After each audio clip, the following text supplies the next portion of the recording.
오늘 우리에게 주신 말씀 신약성경 마태복음 10장 22절 말씀입니다. 우리 같이 읽도록 하겠습니다. 시작. 또 너희가 내 이름으로 말미암아 모든 사람에게 미움을 받을 것이나 끝까지 견디는 자는 구원을 얻으리라. 아멘. 또 너희가 내 이름으로 말미암아 모든 사람에게 미움을 받을 것이나 끝까지 견디는 자는 구원을 얻으리라. 네. 잠깐 기도하겠습니다. 하나님, 저희가 함께 모여 주님 앞에 예배드리고 일주일에 중간 주님 앞에 나와서 다시 한번 주님을 기억하며 나아갑니다. 이 시간에 함께하여 주시고 피곤하고 지친 우리의 몸과 마음 회복시켜 주시고 주님 안에서 새 힘을 얻고 또한 돌아가며 주님께서 맡겨주신 삶의 현장에서 승리하는 시간들이 되게 하여 주옵소서. 말씀하여 주시고 말씀으로 힘을 얻게 하여 주옵소서. 예수님의 이름으로 기도합니다. 아멘. 우리 다 같이 성경을 들고 한번 고백하도록 하겠습니다. 이 성경은 하나님이 나에게 주신 말씀입니다. 하나님의 말씀은 능력이 있습니다. 하나님의 말씀은 나를 변화시킵니다. 나는 이 말씀을 믿습니다. 아멘. 여러분의 고백대로 될 줄로 믿습니다. 오늘은 인내는 그리스도인임을 증명합니다 라는 제목으로 말씀 선포하도록 하겠습니다. 여러분 혹시 이런 질문 들어보셨습니까? 여러분은 예수님을 구경하는 구경꾼이 되고 싶으십니까? 아니면 예수님을 따르는 제자가 되고 싶으십니까? 여러분, 구경꾼이 되고 싶으십니까? 제자가 되고 싶으십니까? 할렐루야. 네. 예수님을 구경하는 구경꾼들이 있습니다. 그리고 예수님을 따르는 예수님의 제자가 있습니다. 예수님 주위에는 많은 사람들이 있었습니다. 그런데 그 많은 사람들은 대부분 제자였을까요? 구경꾼이었을까요? 구경꾼들이었습니다. 예수님이 기적을 베푸실 때 그 옆에 많은 사람들이 그것을 보았습니다. 예수님은 언제나 가는 곳마다 사람들이 모여들었습니다. 그런데 그들은 제자가 아니라 구경꾼이었습니다. 기적을 구경하러 오고 먹을 것을 나누어 주는 것을 얻어 먹으러 오고 예수님이라는 새로운 슈퍼스타가 등장하니까 어떤 사람인지 궁금해서 모여든 사람들이 대부분이었던 것이죠. 예수님 옆에는 있지만 예수님을 따르지는 않습니다. 예수님의 말씀은 듣지만 헌신하지는 않습니다. 예수님 옆에는 있지만 같이 먹고 마시지는 않습니다. 그게 구경꾼의 특징이에요. 반대로 예수님과 함께 먹고 마신 사람들이 있습니다. 이 사람들이 누구일까요? 제자들입니다. 제자들은 예수님과 함께 먹고 마시고 잤습니다. 예수님과 함께 시간을 보냅니다. 같이 잡니다. 그리고 더 중요한 것은 그물을 버려두고 자기들의 생계를 포기하고 세리 일을 그만두고 예수님과 함께 지내면서 시간을 보냈다는 것입니다. 여러분, 구경꾼과 제자는 다른 사람들입니다. 구경꾼은 구경만 하지만 제자는 헌신합니다. 주님을 따릅니다. 그런데 많은 사람들이 구경꾼으로 살아갑니다.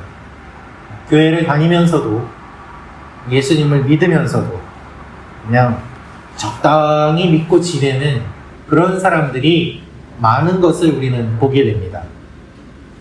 물론 어떠한 모임이든 간에 구경꾼이 있고 제자가 있는 것은 확실합니다. 그러나 예수님을 믿는 우리 모두는 그냥 구경꾼이 아니라 제자의 삶을 살기로 헌신하고 결단해야 되지 않겠습니까? 구경꾼은 그냥 구경만 해요. 제자들은 주님을 사랑합니다. 구경꾼으로 그냥 살아갈 수 없는 거예요. 나를 사랑하는 주님을 생각하면 내가 그냥 구경꾼으로 머물 수 없습니다. 그래서 그물을 버려두고 배를 버려두고 예수님을 따르는 삶을 살게 되는 것입니다. 비록 그 가운데 넘어지기도 하고 때로는 혼나기도 하고 좌충우돌하는 일은 있지만 그들이 예수님의 제자로 사는 삶을 포기하지 않고 주님과 공생애를 같이 보낸 것을 우리는 알 수 있습니다. 여러분 모두 구경꾼이 아니라 제자로 살아가시기를 축원합니다. 이미 지금까지 제자로 살아오신 여러분들 끝까지 제자의 삶을 사시기로 축원합니다. 오늘 10장 1절 말씀 한번 같이 읽도록 할 텐데요. 우리가 읽은 마태복음 10장 1절 말씀 같이 보도록 하겠습니다. 함께 읽겠습니다. 시작. 예수께서 그의 12 제자를 부르사 더러운 귀신을 쫓아내며 모든 병과 모든 악한 것을 고치는 권능을 주시니라. 아멘. 오늘 우리가 10장 22절 말씀을 읽었는데요. 우리가 읽은 이 말씀은 10장 1절에 나와 있는 것처럼 예수님께서 제자들을 부르신 다음에 주신 말씀입니다. 제자들에게 주신 말씀이에요. 예수님이 제자들을 부르셨습니다. 그래서 마태복음 10장을 보면은 12 사도의 이름은 이러하니 하면서 12 제자의 이름이 등장하는 것을 볼 수 있습니다. 이 사람들의 이름을 살펴보면 우리가 알 수 있는 사실이 있는데요. 첫째로 예수님은 매우 다양한 사람들을 제자로 부르셨다는 것입니다. 여러분, 12명을 불러주셨는데 이 12명 안에 다양한 사람들이 있습니다. 정말 너무 다양합니다. 다양해도 너무 다양합니다. 어떤 사람은 고기 잡는 어부가 있었고, 어떤 사람은 세금을 걷는 세리가 있었고, 또 어떤 사람은 정치적으로 내가 로마 제국을 정복시키겠다고 하는 항상 칼을 들고 요인들을 암살하러 다니는 사람도 예수님의 제자 중에 한 명으로 부름을 받았습니다. 여러분, 예수님께서 왜 이렇게 다양한 사람들을 뽑으셨을까요? 그것이 하나님 나라이기 때문입니다. 하나님 나라는 몇몇에게만 주어지는 것이 아니라 하나님 나라는 모든 사람에게 주어집니다. 하나님 나라는 특정한 사람에게만 주어지지 않습니다. 모든 사람에게 주어집니다. 다양한 사람에게 주어집니다. 그러니까 이렇게 불러주신 것입니다. 두 번째로 알 수 있는 사실은 이 모인 사람들이 다 부족한 사람들이라는 것입니다. 여러분, 예수님의 제자들의 면면을 한번 보십시오. 완전한 사람 아무도 없습니다. 잘난 사람 아무도 없습니다. 그러니까 서로 잘났다고 싸웁니다.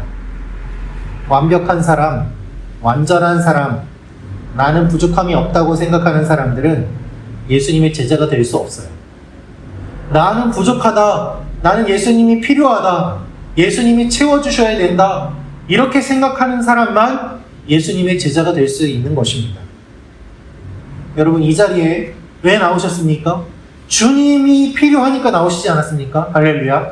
주님이 필요 없는 사람들은 필요 없다고 생각하고 그렇게 살아갑니다. 제자가 될 수 없는 것이죠. 교회는 다양한 사람들이 모입니다. 처음부터 그랬습니다. 출신 배경이 다르고 살아온 환경이 다르고 직업이 다르고 그 가운데서 서로 오밀조밀하게 매일 우당탕퉁탁하면서 싸우면서 또 주님 안에서 그렇게 성장하면서 지냅니다. 다른 사람을 불편해하는 게 우리의 본성이잖아요. 우리는 같은 사람하고만 지내고 싶어 하잖아요. 같은 출신, 경제적으로도 어느 정도 같은 수준, 같은 말을 쓰는 사람들, 또 신앙적으로도 배경이 같은 그러한 사람들끼리 모이고 싶어 하는 게 우리 모임이잖아요. 우리 마음이잖아요. 그런데 그것은 교회가 아니라는 거예요. 불완전한 사람들, 다양한 사람들이 같이 모이는 것, 그것이 모임이고 그것이 예수님의 제자들이었습니다. 그런데 예수님이 제자들을 부르시고 무엇을 하셨을까요? 이 다양한 사람들에게 한 가지 사명을 주시는데 사명으로 인해서 이들이 하나가 됩니다. 이 사명은 무엇인가? 천국이 가까이 왔다고 선포하라는 거예요. 우리 10장 7절 말씀 같이 읽도록 하겠습니다. 시작. 가면서 전파하여 말하되 천국이 가까이 왔다 하고. 얘들아, 내가 너희를 제자로 불렀는데 너희가 할 일은 천국을 선포하는 거야. 그런데 말로만 선포하면 사람들이 안 듣지 않겠습니까? 그래서 주님께서는 그것을 아시고 무엇이라고 말씀하시는가? 8절부터 병든 자를 고치며 죽은 자를 살리며 나병 환자를 깨끗하게 하며 귀신을 쫓아내되 너희가 거저받았으니 거저주라고 하십니다. 너희에게 이 능력을 줄 테니까 너희도 이렇게 하면서 복음을 전하라고 하시는 것입니다. 여러분, 복음을 전하는 사람들에게 주님이 이러한 능력을 주십니다. 할렐루야. 여러분들에게도 이와 같은 능력을 주실 줄로 믿습니다. 예수님은 혼자서 기적을 베푸시는 것이 아니라, 혼자서 귀신을 내쫓는 것이 아니라, 이 능력을 혼자 갖고 계신 것이 아니라 제자들에게 주셨어요.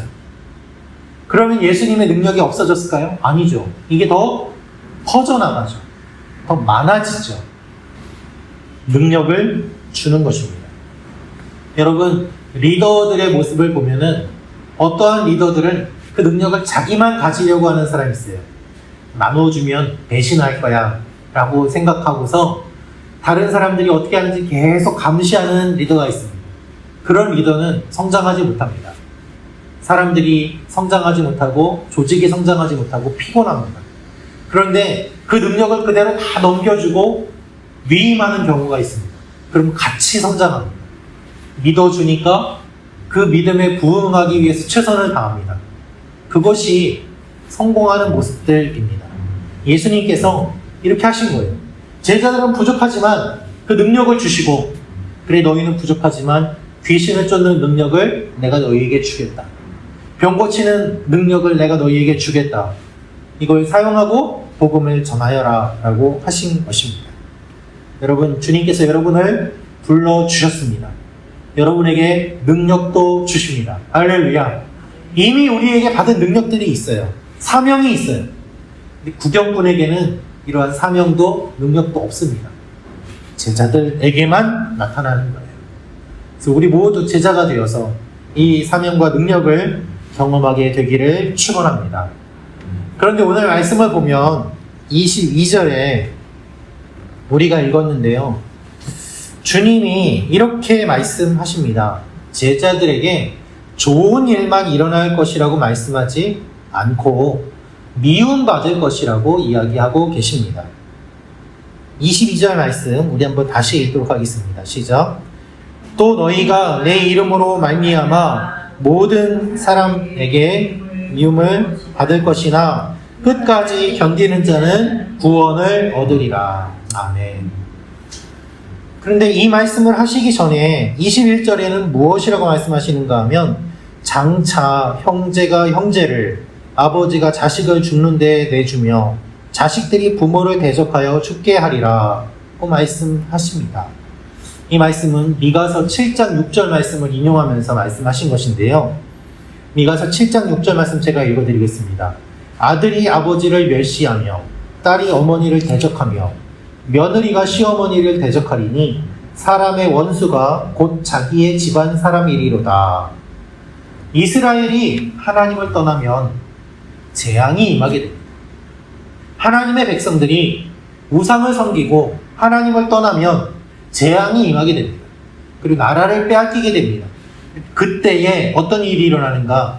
이 가족 안에서도 서로 죽이려고 넘겨주는 이와 같은 일들이 일어나게 된다라고 주님이 비참한 상황을 말씀하시면서 천국 복음이 전파되면 이 복음을 들음으로 말미암아 사람들이 나뉘게 되고, 믿는 사람과 믿지 않는 사람들이 나뉘게 되고, 복음 때문에 어려움을 겪게 될 터인데, 박해를 받을 수도 있을 터인데, 그때에 바로 이와 같이 일들이 일어날 수 있다라고 말씀하고 계십니다.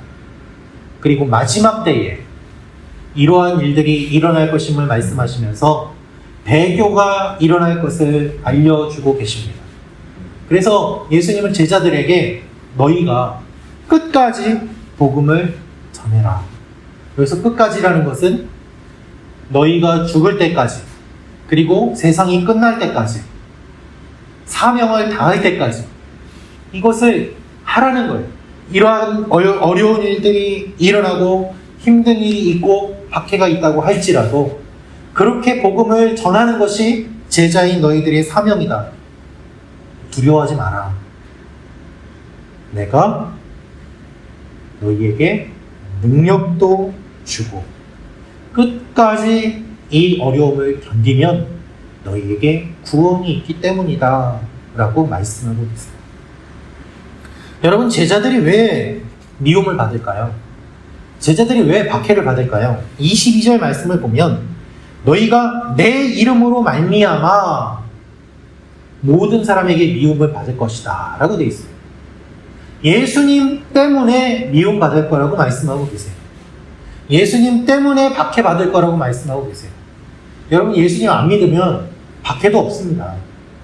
예수님 안 믿으면 미움 안 받아도 돼요.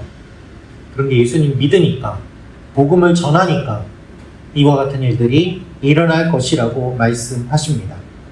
특별히 가족들이 더 힘들게 하고 더 조롱하고 더 괴롭게 하는 그 일들이 일어날 것임을 말씀하시면서 예수 믿는 너희들 힘내라 라고 우리에게 위로의 메시지를 주시는 것입니다. 저희 가족은 저희 아버지의 병 때문에 저희 가족들이 한꺼번에 예수님 믿게 됐다고 전에 잠깐 말씀을 드린 적이 있는데요. 저희 가족이 예수님을 믿고 난 다음에 저희 어머니께서 친정, 그러니까 저희 외가 쪽에 복음을 전하려고 참 많이 노력을 하셨습니다. 저희 외가 쪽은 정말 강한 불교 집안이셨어요. 저희 어머니도 예수님 믿기 전에는 불교 신자로서 정말 열심을 내셨던 분이십니다. 그런데 예수님을 믿고 나서 이것이 진리다라는 것을 아시고 주님이 살아계심을 경험한 다음에는 가족들에게 복음을 전하려고 참 많이 노력을 하셨어요. 저희 외가 쪽이 매달 제사를 지냈고요. 그리고 저희 어머니께서는 7남매 중에 셋째세요. 그러니까 맨 위에 큰 삼촌이 계시고 그 다음에 이모님이 계시고 그 다음에 저희 어머니, 그 다음에 남동생 둘의 막내 이모님 해가지고 이렇게 계셨는데, 외할머니께서 돌아가실 때에, 외할아버지 돌아가실 때는 저희가 예수님 믿기 전이셨고, 외할머니께서 돌아가실 때 저희 어머니께서 예수 믿어야지 구원받는다고 그렇게 찾아가셔서 마지막까지도 복음을 전하시는데, 그냥 외삼촌, 이모, 숙모 해서 다 저희 어머니 그냥 머리채 붙잡고 끄집어내는 거예요. 어디 지금 임종 앞둔 분 앞에서 부정타게 그런 말하는, 그냥 막 외삼촌한테 맞으면서 그렇게 해도 마지막까지 전하셨지만은 예수님은 안 믿으셨어요. 얼마나 마음이 아팠는지 모릅니다. 그 모습을 저도 옆에서 보고, 저희 어머니께서 예수 안 믿고 돌아가신 것 때문에 참 많이 슬퍼하시는 것도 봤어요. 제가 사역했던 어떤 교회에서는 새벽 기도도 열심히 나오시는 정말 신실한 한 남성분이 계셨습니다. 이분이 예수님 믿으신 지 얼마 안 되셨는데 예수님 믿고 나서 정말 열심히 예배드리고 예배마다 나오시고 새벽에 나오셔서 기도하시고 열심히 하시는데 혼자 나오시더라고요. 그래서 한번 만나서 이야기를 들어보았습니다. 본인만 예수님을 만나서 구원을 받았고 아직 아내와 아이들은 예수님을 못 만나신 상태인 거예요. 그래서 가족 구원을 위해서 그렇게 기도하는 중이셨습니다. 근데 이야기를 들어보니까 이 아내 되는 분이 얼마나 모질게 박해를 하는지 이 남성분이 눈물을 툭툭 흘리면서 이야기를 하시더라고요. 보통 이제 교회 오면은 이제 홀로 신앙생활하는 여성분들이 많이 계시고 또 그분들이 힘든 이야기들을 많이 듣습니다만은 남성분이 혼자 신앙생활하는 거 쉽지 않지 않습니까? 그분의 이야기를 들어보니까 예배 드리고 집에 가면 아내가 잔소리하는 거는 기본이고 그냥 교회 갔다 왔다부터 해서 당신이 그러면서 예수 믿는 사람이냐, 그런 식으로 예수 믿으니까 욕먹는다, 뭐 입에 담지 못할 말들을 막 쏟아내고 그러다가 막 분에 이기지 못해가지고 남자분을 때리는 거예요. 아멘. 뺨도 맞고. 그 어느 날은 온 그 성경을 막 보는 앞에서 막 다 찢어가지고 온 집안을 막 다 뿌려놓고, 그래서 너무 마음이 아프다면서 눈물을 흘리시는데 아내에게 뭐라고 제대로 얘기지 못한다고 그렇게 하시더라고요. 어떻게 대응을 하겠습니까? 그저 아내의 구원을 위해서 새벽마다 울면서 기도하시는데 제가 그 사정을 듣고 나서 보니까는 그분 볼 때마다 저도 눈물이 나고 기도가 나오더라고요. 그래서 그분은 예수 믿고 구원받은 게 너무 감사해서 성경 공부도 하고 싶고 신학까지도 하고 싶은 마음이 있는데 아내분이 예수님을 안 믿으니까 신학을 할 수가 없잖아요. 공부를 할 수 있는 시간이 없잖아요. 교회 끝나면 바로 가야 되고. 여러분, 예수 믿는 게 뭐 어때서 그렇게 미움을 받아요? 그렇잖아요. 사람들은 이야기합니다. 어느 종교든 다 좋으라고 믿는 거지, 이렇게 이야기합니다. 그러면 다 그렇게 좋은 거면 그 종교 중에 예수님 믿으면 안 됩니까? 예수님 빼고는 다 믿잖아요. 그렇게 다 좋으라고 그 종교 갖는 거면 그 중에 그냥 예수 믿어도 되는데 그렇게 안 하지 않습니다. 그래서 얼마나 속상합니까? 예수님 때문에 눈물 흘리는 일이 얼마나 많이 있습니까?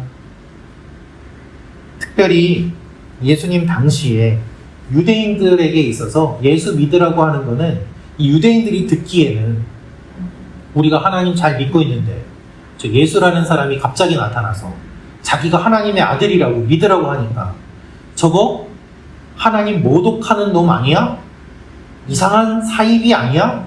라고 생각하면서 감히 하나님을 모독하는 이야기를 한다고 하면서 율법에 따라서 돌로 쳐서 죽여도 된다라고 그렇게 생각하는 것이 유대인들의 생각이 어떤 것입니다. 예수님이 누구인지 모르는 사람들에게는 그런 반응이 당연했던 것입니다. 그러니 제자들이 복음을 전할 때 미움받는 게 당연하게 보입니다. 그런데 예수님께서는 이것을 다 아시면서 말씀하시는 거예요. 저 사람들이 몰라서 그런 것이다. 미움을 받을 것이지만 끝까지 포기하지 말고 복음을 전해라. 끝까지 견디면 구원을 받는다. 말씀하세요.